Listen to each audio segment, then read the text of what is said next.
ప్రస్తుతం మనం చూసినట్టయితే శ్రీనగర్ కాలనీలో ఉన్నాం. మరి ఇక్కడ 3 పార్టీల వారైతే హోరాహోరీగా ఇక్కడైతే ప్రచారాలను కొనసాగిస్తున్నారు. మరి తెలంగాణ మొత్తం ఇక్కడ జూబ్లీ హిల్స్ ఎన్నికలపైనే తొంగి చూడడం అయితే జరుగుతుంది. మరి ఇక్కడ బీజేపీ పార్టీ దగ్గర అయితే మనం ఉన్నాము. సో మరి బీజేపీ వాళ్ళు ఎలా ప్రచారాలు చేస్తున్నారు, మరి ఎవరికి విజయం దక్కబోతుందా అనే దాని గురించి మన బీజేపీ నాయకులు అయితే మన దగ్గర ఉన్నారు. సో వారితో మాట్లాడారు.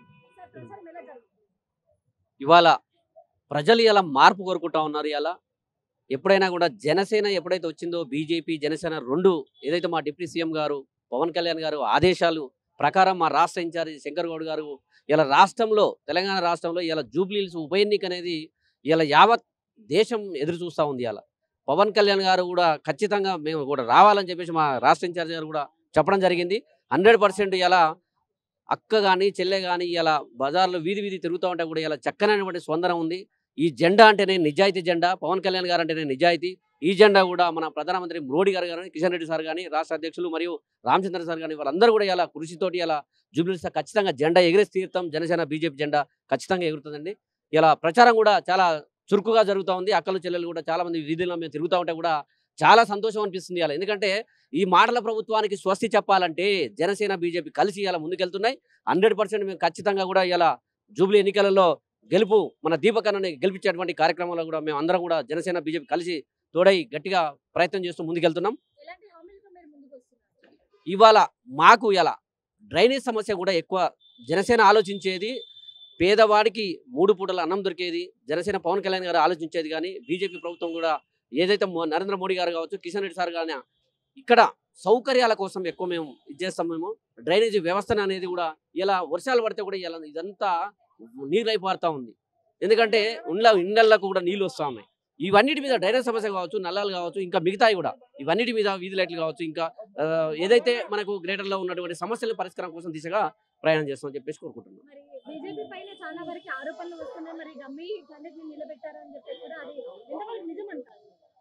ప్రతిపక్షాలు మాట్లాడుతున్నారు, వాళ్ళు మాట్లాడే ఒకటే చెప్తా ఉన్నాను నేను. అభివృద్ధి కోసము జనసేన బీజేపీ అంటేనే అభివృద్ధి. ఈ అభివృద్ధి మీద ఇలా ఎంతో మంది మాట్లాడుతారు. మేము అన్ని కూడా అవన్నీ పరిధిలో తీసుకోము. మా ఎజెండా అభివృద్ధి, అభివృద్ధి, జనసేన బీజేపీ అభివృద్ధి. దాని మీదనే మనం ముందుకెళ్తాం. ఒక్కొక్కరం ఒక్కొక్క బూత్ తీసుకున్నాం. మేడ్చల్కి ఒక 5 బూతులు మాత్రం ఇచ్చారు. దాన్ని పటిష్టంగా ప్రతి ఇంటికి వెళ్ళేసి మన ప్రభుత్వము అంటే మోడీ గారి ప్రభుత్వము సుభిక్షంగా దేశంలో సుభిక్షం ఎట్లా ఉండాలి అని చెప్పేసి వాళ్ళని మోటివేట్ చేయడం జరిగింది. ఇప్పటివరకు కాంగ్రెస్ ఉండొచ్చు, బీఆర్ఎస్ ఉండొచ్చు, వాళ్ళు అరే ఇన్ని రోజులు ఇట్లనే మగ్గిపోతున్నామా ఈ వీధుల్లో, ఈ ఏమంటారు మురికి నాళాల్లో ఉంటున్నారు, ఒక వైతరిణి నదిలో ఉంటున్నాడు. ఇక్కడ చాలా వరకు స్లబ్స్ ఉన్నాయి. వాళ్ళ ఇంటికి వెళ్ళేసి ఈ అభివృద్ధి గురించి, మార్పు గురించి, మనము మంచిగా బతకడానికి, భద్రతతో బతకడానికి అవన్నీ కూడా వాళ్ళకి వివరిస్తున్నాము. రేపు ఒక రోడ్ షో ఉందండి 6 o'clockకి కరెక్ట్గా, అంటే 5కి అని చెప్తున్నాం. 5:30 నుంచి మొదలవుతుంది రోడ్ షో గణేష్ కాంప్లెక్స్ దగ్గర. దానికి కేంద్ర మంత్రులు బండి సంజయ్ గారు, కిషన్ రెడ్డి గారు వస్తున్నారు. కాబట్టి ఇక్కడ యూసుఫ్గూడలో ఉన్న ప్రాంతంలో ఉన్న కార్యకర్తలందరూ ఎవరైతే దేశభక్తితో ఉంటారో, గుండెల నిండా దేశాన్ని ప్రేమించే వాళ్ళు ఉన్నారో వాళ్ళందరూ కూడా వచ్చేసి ఆ రోడ్ షోలో వాళ్ళు ఏం చెప్తారో వినండి.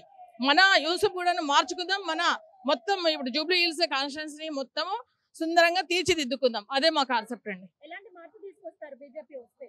ఇన్నేళ్ళు లేని గెలిచిన తర్వాత చూపిస్తాం. ఒక ప్రభుత్వానికి, ఇప్పటి ప్రభుత్వానికి కానీ పోయిన ప్రభుత్వానికి కానీ, బీఆర్ఎస్ కానీ కాంగ్రెస్ కానీ ఒక చొరక పెట్టినట్టు మేము లంగల్ దీపక్ రెడ్డి గారిని గెలిపించుకుంటున్నాం. 10,000 ఓట్ల మెజారిటీతో కంపల్సరీ గెలుస్తున్నాడు. ఎందుకంటే మేము ప్రతి ఇంటికి వెళ్తున్నాం కదా, ఇంట్లో వాళ్ళందరూ చెప్తున్నారు అమ్మ మోడీ గారిని చూసైనా కమలం పువ్వు గుర్తుకే వేస్తాం మేము ఓట్లు అని చెప్తున్నారు అనమాట. అందుకే ఆ మార్పు ఖచ్చితంగా వాళ్ళ కళ్ళలో కూడా కనబడుతుంది. మేము చెప్తుంటే అవును కదా, ఇన్ని రోజులు మేము మోసపోయాము, 6 హామీలు అన్నారు, 6 హామీలు ఏమీ లేవు కదా, ఒక బస్సు ఇచ్చేసి యాక్సిడెంట్లో పాలు చేసి దేశాన్ని యాక్సిడెంట్, మన రాష్ట్రాన్ని, మన పల్లెల్ని అన్ని ఆ బస్సులో కుక్కి జనాలు యాక్సిడెంట్ పాలు అవుతున్నారు. మరి నీటి మీద రాతల్లాగా మిగతా హామీలు ఉన్నారు. వాళ్ళందరూ అడుగుతున్నారు. ఇప్పుడు కాంగ్రెస్ వాళ్ళు ప్రచారానికి వెళ్తే వాళ్ళు ఏమయ్యా మా 1,00,000 రూపాయలు ఏవి, మా తులం బంగారం ఏమని నిలదీసి అడిగిన పరిస్థితి మీరు అందరూ టీవీలో కూడా చూసుంటారు. ఇప్పుడు వాళ్ళకి అవన్నీ కాదు, మనము ఇక్కడ పరిస్థితులను ఎలా ఉంది, మనం ఎట్లా మార్పు తెచ్చుకోవాలి వాళ్ళే మాకు చెప్తున్నారు. ఇలా కావాలమ్మా, ఇలా కావాలి అంటే ఖచ్చితంగా దీపక్ రెడ్డి గారు గెలిచిన తర్వాత ఆ మార్పు మీరు చూస్తారని మేము హామీ ఇస్తున్నామండి. మేడం, ఇక్కడ మీరు ప్రచారానికి తిరుగుతున్నారు కదా, మరి ప్రజలు ఎలాంటి సమస్యలు ఉన్నాయని చెప్తున్నారు? ఎక్కువగా డ్రైనేజీ వ్యవస్థనే ఎక్కువగా ఉంది, మురికి కూపంలోనే నివసిస్తున్నారు. అది తర్వాత ఇంకా వాళ్ళు అంటే డైలీ వేజెస్ మీద పనిచేసే వాళ్ళు ఉంటారు, వాళ్ళు కూడా భద్రత కోరుకుంటున్నారు. వాళ్ళు ఇప్పుడు మేము మొత్తానికి బీజేపీ ప్రభుత్వం ఇచ్చేది ఏంది, మంచి స్కూళ్ళు, ఉచిత విద్య, ఉచిత వైద్యం. మనకు కావాల్సింది ఎంతసేపు సంపాదించినా, ఏం సంపాదించినా, వృద్ధాప్యంలో కానీ ఏదైనా రోగాలు వచ్చినా, ఏదైనా వచ్చినా కూడా వైద్యం ఉచిత, కార్పొరేట్ స్థాయి వైద్యం కావాలి. అదే వాళ్ళకి చెప్తున్నాం అనమాట. ఉచిత హామీలు ఇచ్చి ఇప్పుడు నీటి మీద రాతల్లాగా 1,00,000 రూపాయలు ఇస్తాము, స్కూటీలు ఇస్తాము, లేకుంటే ఎత్తులో బంగారం పెడతాము. ఏవి అప్లపాలు చేసి రైతులకు 15,000 ఇస్తాము, కౌలు రైతులకు 12,000 ఇస్తామన్నారు. ఎక్కడిచ్చారు? ఏమి ఇవ్వలేదు. అవన్నీ అట్లాంటివన్నీ నమ్మకండి. మనకు కావాల్సిన ఏమో మోడీ గారు ఏది చెప్తారో అదే చేస్తారని ప్రజలకు హామీ ఇస్తున్నాం. వాళ్ళు కూడా నమ్ముతున్నారండి. కంపల్సరీ అదే వస్తుంది. కాంగ్రెస్ వాళ్ళైతే మరి గత ప్రభుత్వంలో లోటుపాట్లు ఉన్నాయి, మరి ఖజానా లేదు అని చెప్పేసి రేవంత్ రెడ్డి గారు అంటున్నారు. మరి దాని గురించి మీరు ఏం మాట్లాడారు? అదే బంగారు బిందెలు ఉన్నాయని వచ్చాము, మట్టి కుండలు కూడా లేవని వాపోతున్నాడు కదా. మరి 4th సిటీ చేస్తా అంటున్నాడు. మరి ఇంకేమంటే మూసీ సుందరీకరణ అంటున్నారు. ప్రజల మీద కనీసం ప్రజల మీద దృష్టి పెట్టండి. ప్రజలకు కావాల్సిన సౌకర్యాలు ఏదో చూపించమనండి. కనీసం వాళ్ళ బ్రతకడానికి కావాల్సిన ఏర్పాట్లు చేస్తే సరిపోతుంది. ఇప్పుడు ఆ హామీలన్నీ, ఉచిత హామీలన్నీ వాళ్ళకి తెలిసిపోయినాయి. ఇవన్నీ ఓట్ల కోసం దండుకోవడమే, తర్వాత ముఖం చాటేయడం అని ప్రజలందరికీ తెలిసిపోయింది. మేము కూడా ప్రజలకు నచ్చజెప్పే ప్రయత్నం చేస్తున్నాం. వాళ్ళు కూడా పాజిటివ్ గా స్పందిస్తున్నారు. మాకు బీజేపీ పోటీనే కాదు అని చెప్పేసి ఆరోపిస్తున్నారు కదా, మరి దాని గురించి ఏమంటారు? రేపు గెలిచిన తర్వాత చూడండి ఈ మాటలన్నీ ఎలా ఉన్నాయో. ఇక్కడ సైడ్ ఇది ఈ మాటలు పెడతారు, అక్కడ సైడ్ ఆ మాటలు పెడతారు. ఏమన్నాడు మొన్న రేవంత్ రెడ్డి? పాకిస్తాన్ మీద బాంబులేషన్ మీకు దిక్కు లేదు అంటే. నువ్వు ఎక్కడున్నావు అసలు? నువ్వు హైదరాబాద్ లోనే ఉన్నావా, భారతదేశంలో ఉన్నావా, లేకపోతే పాకిస్తాన్ లో ఉన్నావా? నీకు ఆ మాత్రం తెలియలేదా? రేవంత్ రెడ్డి మాట్లాడేటప్పుడు ఎవరు ఏం చేశారు, మోడీ గారు ఏం చేశారు, మనం ధీటుగా ఎలా సవాలు ఎదుర్కొన్నాం, ఆయనకు ఇంగిత జ్ఞానం లేకుండా ఎట్లా మాట్లాడుతున్నాడండి. అవన్నీ ప్రజలు గమనిస్తున్నారు. ఖచ్చితంగా బీజేపీ ప్రభుత్వం ఈసారికి మాత్రం, ప్రభుత్వం కాదు, లంకెల దీపక్ రెడ్డి గారు మాత్రం ఖచ్చితంగా గెలుస్తున్నారు. ఈ ఎన్నిక మళ్ళీ స్థానిక ఎన్నికల పైన కూడా పడే ప్రభావం ఉంది. మా గెలుపు తర్వాత ఎట్లాగో నెక్స్ట్ ప్రభుత్వం బీజేపీ ప్రభుత్వమే, ఖచ్చితంగా చెప్తున్నాను. Thank you ma'am. ప్రచారము చివరి దశకు చేరుకుంది. ఎంతో బ్రహ్మాండంగా భారతీయ జనతా పార్టీ ఎమ్మెల్యేలు, ఎంపీలు, కేంద్ర మంత్రులు ప్రతి ఇంటింటికి తిరుగుకుంటూ, గడప గడప తిరుగుకుంటూ భారతీయ జనతా పార్టీ అధికారంలోకి వస్తే జూబ్లీ సీట్లకు అప్పచెప్తే ఏ రకమైనటువంటి మౌలిక వసతులు కల్పిస్తాము అనే విషయం పైన క్లారిటీగా అందరూ కూడా గడప గడప పనిచేసుకుంటూ బూతులు, శక్తి కేంద్రాలు వైద్య విభజన చేసుకొని ఇంటింటికి కరపత్రాలు చేరే విధంగా మా బీజేపీ కార్యకర్తలు పనిచేస్తూ ఉన్నారు. ఖచ్చితంగా లంకాల దీపక్ రెడ్డి గారు మంచి మెజార్టీతో గెలుస్తారు. అలా వాళ్ళ మూర్ఖత్వం అది. పువ్వు అంటేనే పూజ పనికొచ్చేది. భారతీయ జనతా పార్టీ ప్రపంచంలో ఈరోజు భారతదేశాన్ని గొప్ప స్థాయికి తీసుకెళ్లిన వ్యక్తి నరేంద్ర మోడీ గారు. మనం అనడం కాదు, ప్రపంచ దేశాలే మోడీ గారికి రెడ్ కార్పెట్ వరిసి స్వాగతం పలుకుతున్నాయి. అలాంటి రోజు చూసుకుంటే కూడా అలా మాట్లాడడం వాళ్ళ మూర్ఖత్వానికి వదిలేద్దాం. మౌలిక వసతులు కల్పిస్తాము. ఖచ్చితంగా నిరుపేద కుటుంబాలకు ప్రధానమంత్రి ఆవాస్ యోజన కింద ఇల్లు కట్టుకోవడానికి, వాళ్ళకి రేషన్ కార్డులు ఇవ్వడానికి, ఉచితమైనటువంటి కేంద్ర పథకాలు అన్ని కూడా 10 ఇంటికి తీసుకెళ్లి 350 పథకాలు ఉన్నాయి. ఉచిత పథకాలు ప్రజలకు సంబంధించినవి. ఉజ్వల పథకం కానీ, అనేక పథకాలు రైతులకు కానీ ఆ సంబంధించిన పథకాలన్నీ వాళ్ళ ఇంటింటికి తీసుకెళ్లి వాటి ద్వారా వాళ్ళు లబ్ధి చేకూర్చే విధంగా పనిచేస్తాం. మరి బీజేపీ పార్టీలో డమ్మీ అభ్యర్థిని నిలబెట్టిరు అని చెప్పేసి కూడా అంటున్నారు. మరి జనాలు మెచ్చిన నాయకుడు అని చెప్పేసి అన్నప్పటికీ మరి ఇలాంటి ఆరోపణలు వస్తున్నాయి. మరి దీని గురించి ఏం చెప్తారు? రౌడీలను పెట్టింది వాళ్ళు. నీతి నిజాయితీ కట్టుబడి ఉండే వ్యక్తి మన లంకల దీపక్ రెడ్డి. మంచి వ్యక్తి దీపక్ రెడ్డి. డమ్మీ కాదు. ఆ డమ్మీయా ఏదో చూపిస్తారు, రేపు 14 తర్వాత చూపిస్తారు కౌంటింగ్ లో. అలాంటిది ఏం లేదు. కష్టపడి పనిచేసే వ్యక్తి, ప్రజల గుండెల్లో ఉండే వ్యక్తి, నిరుపేదలకు నిలబడే వ్యక్తి లంకల దీపక్ రెడ్డి గారు. ప్రతి బీజేపీ కార్యకర్త ఎప్పుడు డమ్మీ కాడమ్మా, కార్యకర్తనే హీరో మా దాంట్లో. అలాంటిది నాయకుడు, రాష్ట్ర నాయకుడు దీపక్ రెడ్డి డమ్మీ ఎట్లయితాడు? ఆయన హీరో, ప్రజలకు పనిచేసే వ్యక్తి, రౌడీ కాదు. కాంగ్రెస్ పార్టీలో రౌడీలను పెట్టారు. అలాంటి ఉద్దేశం మాకు లేదు. దేశంలో కానీ రాష్ట్రంలో కానీ ఎక్కడ కానీ నీతి నిజాయితీ గల వ్యక్తులు బీజేపీ కార్యకర్తలు. మరి ఇప్పుడు చూసినట్టయితే నిరుద్యోగ సమస్యలు అయితే ఎక్కువ కనిపిస్తున్నాయి. మరి మీరు వస్తే గానీ మరి నిరుద్యోగులకు ఏం చేస్తారు? మొట్టమొదటిగా ఓన్లీ బై ఎలక్షన్ అమ్మా. తర్వాత సాధారణ ఎన్నికల్లో ఖచ్చితంగా భారతీయ జనతా పార్టీ అధికారంలోకి వస్తుంది. బీజేపీ ఒకసారి అవకాశం ఇస్తే, లాస్ట్ టైం కాంగ్రెస్కి అవకాశం ఇచ్చారు. 2 సంవత్సరాలు అవుతుంది. ప్రజలకు అర్థమైంది. అంతకుముందు బీఆర్ఎస్కి అధికారం ఇచ్చారు, 10 సంవత్సరాలు పాలించారు, ఆర్థిక వ్యవస్థను బస్టు పట్టించారు. అదే అర్థమైంది. రేపు ఒక్కటే తెలంగాణ రాష్ట్రం కాపాడుకోవాలంటే, తెలంగాణ ఆర్థిక స్థితిగతులు మెరుగుపడాలంటే, తెలంగాణ దేశంలో ముందు వరుసలో ఉండాలంటే ఖచ్చితంగా బీజేపీ అధికారం రావాలని ప్రజలు గ్రహించారు. రేపు ఖచ్చితంగా సాధారణ ఎన్నికల్లో బీజేపీని తెలంగాణ గడ్డ మీద నిలబెడతారు. గోల్కొండ కోట మీద బీజేపీ జెండా ఎగురుతుంది. అధికారము, ముఖ్యమంత్రి బీజేపీ నాయకులు అవుతారు. లాస్ట్ టైం కంటే ఈసారి రెస్పాన్స్ అయితే చాలా బాగా అనిపిస్తుంది. మరి ఎలా ప్రచారం ఇంకా ఎలా ముందుకు తీసుకెళ్దాం అనుకుంటున్నారు? 3 రోజులలో ఇంటింటికి బొట్టు కార్యక్రమం ద్వారా, కరపత్రాల ద్వారా, కార్నర్ మీటింగ్ ద్వారా, తర్వాత మా యొక్క ఏవైతే ప్రజల్లో ఉన్నటువంటి గల్లీలో ఉన్న లీడర్లు కూడా ప్రతి ఇంటికి వెళ్ళి గడపకి వెళ్ళి మా యొక్క లంకెల దీపక్ రెడ్డి గారు అభ్యర్థి గారు ఒక కరపత్రం ఇచ్చారు. ఆ కరపత్రంలో అతని సంతకం ఉంది. అతను చేయవలసిన కార్యక్రమాలు కూడా చెప్పాడు. ఆ కరపత్రాన్ని ప్రతి ఇంటికి చేకూరుస్తాం. మరి ఏపీలో కూటమి సర్కార్ అవుతుంది. మరి ఇక్కడ మీకు ఎట్లా సపోర్ట్ చేస్తుంది? ఈ రోజు మీరు చూస్తారు కదా మీడియాలో పవన్ కళ్యాణ్ గారు మాకు సపోర్ట్ చేస్తున్నారు. అదేవిధంగా వచ్చే 2-3 రోజుల్లో కూడా టీడీపీ కూడా మాకు సపోర్ట్ చేసే అవకాశం ఉంటుంది. ఖచ్చితంగా కూటమి దిశలోనే మేము గెలుస్తాము. ఆ ఓట్లు మాకు పడతాయి. మరి కూటమి సర్కార్ నుండి ఎవరెవరు ప్రచారానికి వస్తారు? మీరు వస్తారని చెప్పి స్టేట్మెంట్ చూసాము. 2-3 రోజుల్లో దాని కార్యక్రమం ఏందో తెలియజేస్తారు. ఉప ఎన్నికలు అయితే హోరాహోరీగా జరుగుతున్నాయి. మరి ప్రచారం ఎలా కొనసాగుతుంది? ప్రచారము ఇంటింటికి ప్రతి వ్యక్తిని కలవడం అనేది ప్రధాన ఉద్దేశము. ముఖ్యంగా ప్రతి మనిషి కూడు గూడు గుడ్డ ఈ ప్రధానమైనవి. అయితే హైదరాబాద్లో అతి పెద్ద రిచెస్ట్ ప్లేస్ ఇది. ముఖ్యంగా సినీ కార్మికులు కానీ లేకపోతే సామాన్య అంటే కన్స్ట్రక్షన్స్ లేబర్స్ కానీ ఇక్కడ హైటెక్ సిటీ చాలా దగ్గరగా ఉంది కాబట్టి ఎక్కువ మంది మైగ్రేటెడ్ పీపుల్ చాలా మంది ఉంటారు. అయితే ఎక్కడ చూసినా కానీ మురికివాడల్లో విపరీతంగా దర్శనమిస్తున్నాయి. మేము వెళ్తున్న క్యాంపెయిన్లో అది మేము ఇక్కడ వాళ్ళమే కూడా అది మాకు కూడా తెలుసు. కాకపోతే ఈ పెద్ద పెద్ద బంగ్లాల మధ్యలో ఆ మురికివాడలు అనేది చాలా మారుమూల ప్రాంతాలలో వీటిలో కనుమరుగైపోతున్న సందర్భంలో ముఖ్యంగా మనకు ఓటర్లు అనేవాళ్ళు సామాన్య ప్రజల నుంచే వస్తారు. ఓటింగ్ వేసే రోజు కూడా సామాన్య ప్రజల నుంచి ఈ బిల్డింగ్లలో నుంచి ఎవరు దిగరు.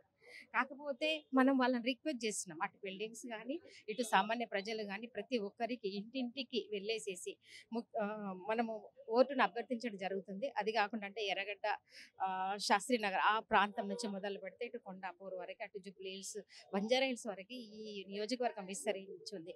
అయితే మనము ఇంకొక విషయం చాలా గమనించాలి. మాజీ దివంగత ఎమ్మెల్యే పేరెందుకు కానీ ఆయన ఒక కేటీఆర్ గారికి బినామీ ఆస్తులన్నీ కూడా ఆయన పేరు మీద పెట్టి కేటీఆర్ ఇక్కడ రాజ్యం మేలిండు అనేసి మనందరూ తెలుసు. ఆయన కేటీఆర్ అమెరికా నుంచి వచ్చే వరకు కూడా ఆయన సావుని కదలనీయలేదు. బినామీ ఆస్తులన్నీ కూడా మళ్ళీ ఆయన వాళ్ళ పేరు మీద మారిన రోజున తర్వాతనే ఆయన శవయాత్ర జరిగింది. ఇంత దుస్థితి ఎవరికి కూడా రాకూడదు. ఎందుకంటే ఎమ్మెల్యే అయినా కానీ కుటుంబానికి ఒక వ్యక్తే కదా, ఒక గౌరవనీయమైన వ్యక్తి. కానీ అట్లాంటి వ్యక్తి ఆ దుస్థితిని ఎదుర్కొన్నాడు. అంటే ఈరోజు కల్వకుంట్ల కుటుంబము సామాన్య కార్యకర్తలుగా ఎదిగిన ఎమ్మెల్యేలను కానీ ఎంపీలను కానీ వాళ్ళ గుప్పెట పెట్టుకొని ఈరోజు ఏ మాట ఆడింది. అదేవిధంగా కాంగ్రెస్ ప్రభుత్వానికి వస్తే రేవంత్ రెడ్డి అసలు ఏం మాట్లాడుతున్నాడు? ఆయన స్వయంగా ఆయన జైల్లో చిప్పకూడు తిన్నాడు. ఈవెన్ ఆయన తన ప్రసంగాలలో కూడా నా జైల్లో ఉన్న చిప్ప సాక్షిగా అన్నాడు. దేనైనా ఎవరైనా దీన్ని చదువుకున్న వాళ్ళు మనం ఆమోదించవచ్చా? నీ నోటికి ఎంత వస్తే అంత మాట్లాడి ఎట్లా పడితే అట్లా మాట్లాడేసేసి నువ్వు మాట్లాడుతూ ఉంటావు. ఒక అంటే అసలు అవసరం లేని అక్కరలేని ఎవరు కూడా మేము కోరుకోలేదు. ప్రజలు మేము బస్సులలో ఉచిత సౌకర్యాలు ఇవ్వమని ఎవరు కూడా తెలంగాణ ప్రాంతంలో అడగలేదు. అట్లాంటి కార్యక్రమాలు ఢిల్లీలో కేజ్రీవాల్ పెట్టిన తర్వాత అదే కార్యక్రమాన్ని తీసుకొచ్చి కాంగ్రెస్ ఎజెండా ప్రకారం ఇక్కడ పెట్టేసి మళ్ళీ ఇక్కడి నుంచి ఇంకొక ప్రాంతానికి ఇట్లా ట్రాన్స్ఫర్మేషన్ అవుతా ఉంది. అంటే ఏమనుకుంటున్నారు మహిళలు అంటే మీరు? ఇక్కడ అన్ని విధాలుగా శక్తియుక్తులున్న తర్వాత సాధికారత సాధించిన మహిళలు ఉన్నారు, ప్రజలు ఉన్నారు. ఇట్లాంటి పథకాలన్నీ కూడా వృద్ధులకి, స్టూడెంట్స్కి, తర్వాత ఏజ్ బార్ అయినా 60 ఏజ్ తర్వాత వాళ్ళకి ఇట్లాంటి ఉచిత పథకాలు ఇస్తే బాగుంటది. కానీ తెలంగాణ ఆడబిడ్డలు ధనవంతులు కావాలనే ఉద్దేశంతోనే ఇచ్చినా అని చెప్పేసి మేము ఆల్రెడీ ధనవంతులమే. నా భాష చూస్తేనే మీకు అర్థమవుతుంది నేను తెలంగాణ బిడ్డని. మేము ఆల్రెడీ ధనవంతులమే. తెలంగాణలో పుట్టినమంటేనే మేము ధనవంతులం. ఎందుకంటే తెలంగాణ వచ్చినప్పుడు ప్లస్తో ఉంది, మైనస్తో లేదు. ఆంధ్రప్రదేశ్ మైనస్ అయింది కానీ తెలంగాణ ఎప్పుడు కూడా ఆర్థికంగా ప్లస్ ప్లస్ ప్లస్. ఈరోజు కూడా ప్లస్సే. ఇంత కల్వకుంట్ల కుటుంబము ఇంత దోచుకున్నా కానీ ఇంకా కూడా ఆర్థిక వనరులు తెలంగాణలో ఉవ్వెత్తున ఎగుస్తూనే ఉన్నాయి. ఎందుకనంటే నీతి నిజాయితీ నిబద్ధత కలిగిన ప్రజలు ఇక్కడ ఉన్నారు. ఇక్కడ ఉన్నప్పుడు అసలు మీరు ధనవంతులు చేసేది ఏంటి? మా వల్ల కదా, మా ఓటు ధనంతో కదా మేము అధికారం ఇస్తే మీరు ధనవంతులే. ప్రజానాయకులు అంటే ప్రజలకు సేవ చేయాల్సిన మీరు ఆ విషయాన్ని మరిచేసేసి మీరు మాకు చేస్తామనేది ఏంది? ప్రజా కార్యక్రమాలు అనేవి ప్రజల ఒపీనియన్ ద్వారా వస్తాయి. మీరు ప్రజా సేకరణ కూడా అడిగినరు. ఎందుకు అడిగినరు? ఎందుకు అడిగిండ్రు? రేవంత్ రెడ్డి కాంగ్రెస్ ప్రభుత్వం ప్రజాసేకరణ అడిగింది. ఎందుకంటే ఎక్కడ కూడా గెలవలేక ఓడిపోతున్న సందర్భాలలో ప్రజాసేకరణకు వెళ్ళిపోయిండ్రు. అసలు ప్రజల నాడు ఏంది తెలుసుకోవాలని. మేడం ఇప్పుడు తెలంగాణ ఆడబిడ్డలందరూ ధనవంతులే అని మీరు అంటున్నారు. మరి తెలంగాణ తల్లినే చేంజ్ చేశారు కదా, మరి దాని గురించి ఏంటి? అది వాళ్ళ ఒకటేంటంటే ప్రభుత్వాలు మారినప్పుడు వాళ్ళ వాళ్ళ దాన్ని వాళ్ళ వాళ్ళ ఒపీనియన్, దానివల్ల ఎవరికేమీ పడదు. నాయకత్వం అనేది ముందుకెళ్తున్న సమయాలలో దాన్ని ఎవరైనా సరే తమకున్న ఆలోచన విధానాన్ని పెట్టాలని అనుకుంటారు. కానీ ఎక్కడికైనా ఆమె తెలంగాణ తల్లి అని అంటున్నారు, కానీ ఆమె వేరే అనట్లేదు కదా, తెలంగాణ తల్లి అని అంటున్నారు. రూపురేఖలు మారినా కానీ, ఎందుకంటే నా లోపల ఒక రూపం ఉంటుంది, శోభలో ఒక రూపం ఉంటుంది, మీ లోపల ఒక రూపం ఉంటుంది. ఏ విధంగానైనా ఆ సమయంలో తనకు అనుకూలంగా ఉన్న అమ్మని తీసుకొచ్చి పెట్టినారు. అయితే దాన్ని అందరము స్వాగతిస్తాం, కాదని అనము. మార్చిన దానికి బిఎస్ రాములు గారు దీనికి స్వయంగా, నేను ఆయన శిష్యురాల్ని, మాజీ BC commission chairman BS Ramulu గారు స్వయంగా దానికి రూపకల్పన చేసినాడు. ఆయనకు స్వర్ణ కంకణం కూడా తొడగడం పడింది. ఆయన ఏమన్నాడంటే, మీరు ఇట్లా మార్చాలి అని అనుకున్నప్పుడు అది మార్చకుండా ఉండాల్సింది, కానీ మార్చారు. మార్చినా కానీ సమగ్ర స్వరూపం అనేది తెలంగాణ తల్లే కదా, దాన్ని మనము ఏం తప్పబొట్టాల్సిన అవసరం అయితే నాకు అనిపించట్లేదు. మరి రోజు రోజుకైతే బీజేపీ అయితే ఫోకస్ ఎక్కువనే పెంచుతుంది. మరి 4-5 రోజులలో ఎలా ఉండబోతుంది? ఇంకా చాలా బాగుంటది. స్వయంగా కేంద్ర బొగ్గు శాఖ మంత్రి కిషన్ రెడ్డి గారే స్వయంగా నియోజకవర్గ ఎంపీ కూడా ఆయన స్వయంగా తిరుగుతున్నాడు. దాని తర్వాత రేపు బండి సంజయ్ గారు, దాని తర్వాత మీకు తెలుసు పవన్ కళ్యాణ్ గారు కూడా, జనసేన పార్టీ కూడా మద్దతు ఇచ్చింది. అందరూ కూడా వస్తున్నారు. ముఖ్యంగా ఏంటంటే సబ్కా సాత్ సబ్కా వికాస్ సబ్కా విశ్వాస్ ఇస్కే లియే సబ్కా ప్రయాస్, ఈ నినాదం తోటి భారతీయ జనతా పార్టీ అనేది ఒక కార్యకర్తల సమూహం. కార్యకర్తని భారతీయ జనతా పార్టీకి పెద్ద నాయకుడు. ఇక్కడ పదవులు అనేవి చాలా తృణప్రాయమైనవి ఎవరికైనా కానీ. అది రేపు మీరు బండి సంజయ్ గారి మాటలలో, కిషన్ రెడ్డి గారి మాటలలోనే మీరు గమనిస్తారు. పెద్ద ఎత్తున వెళ్తాం. ముఖ్యంగా లంకా దీపక్ రెడ్డి గారు దేశానికి రక్షణ వహించే ఒక మిలిటరీ అధికారి కొడుకు ఆయన.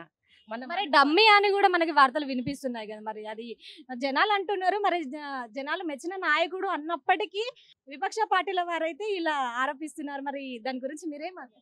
డమ్మీ అనేది ఏమి ఉండదు ఇక్కడ.